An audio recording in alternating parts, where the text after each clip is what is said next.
കഴിക്കാൻ എന്താ വേണ്ടത്? ഫുഡ്.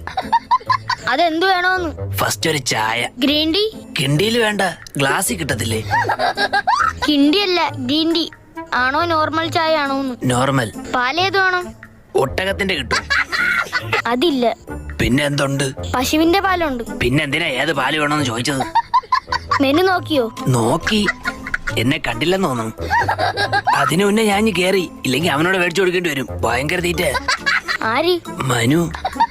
മനു അല്ല, മെനു നോക്കിയോന്ന്. അതെന്തോന്നു? ഇവിടെ വെച്ചിരുന്ന മെനു എവിടെ? മറ്റേ പപ്സിന്റെ ഒക്കെ പടമുള്ള പേപ്പർ ആയിരുന്ന. ആ, അതെവിടെ? അയ്യോ, അത് കൈ തുടക്കാൻ വെച്ചിരുന്നല്ലേ. ആ വേസ്റ്റ് ബോക്സിലുണ്ട്. എന്താ കയ്യിൽ? ഷേക്ക് അപ്സർ. ആഹാ. വണ്ടി കട്ടറിയാടുമ്പോ ഭയങ്കര സൗണ്ട്. കഴിഞ്ഞ വർഷം വർഷാപ്പിൽ ചോദിച്ചോ പറഞ്ഞ് ഷേക്ക് അപ്സറോട് ചോദിച്ചാൽ മതിയെന്ന്. അത് മേടിച്ച് കയ്യിൽ വെച്ചേക്കാനല്ലേ പറഞ്ഞത്? വണ്ടിയിൽ ഫിറ്റ് ചെയ്യണം. അത് പറഞ്ഞില്ലടേ. കഴിക്കാൻ ഷേക്ക് അപ്സർ. ഷേക്ക്